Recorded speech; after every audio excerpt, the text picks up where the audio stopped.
তুমি আমার শ্বশুরের কাছে কালার বানাইলা কেন? আপনি আমারে আমার শ্বশুরের কাছে কালার বানাইছেন কেন? আপনি ভুলে গেছেন শেরের উপর সোয়াশের থাকে।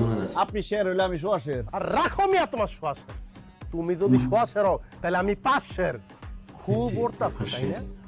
কাট করে ডানাটা কাইটা দিম। জীবনেও কাটতে পারবেন না, কারণ আমার তো কোনো ডানাই নাই। এই জি বন্ধ করো, নাইলে একদম লবণ মরিচ ছাড়া কাঁচা খাই ফেলাম। সেটাও পারবেন না, খাইতে গেলে গলা আটকে যাবে। আবার মুখে মুখে তর্ক করো। এই তুমি কার লগে টক্কর লইতেছো তুমি জানো? তোমার শেষবারের মতো কয়ে দিতেছি, যদি ভালো চাও আমার রাস্তা থেকে সইরা যাও, নাইলে এই যে আমার হাতের রেখার মধ্যে একটা খুন লেখা আছে, আর সেই খুনটা তুই হবি। আপনার ভাগ্যের মধ্যে খুন লেখা আছে, আর আমি অলরেডি 4টা খুন করে ফেলাইছি। আমার রাস্তা থেকে সরে যান, নাহলে 5 নাম্বার খুনটা কিন্তু আপনি হয়ে যাবেন। কি তুই আমার খুন করবি? থাপড়ায় দাঁত সব ফালাই দিম তোর।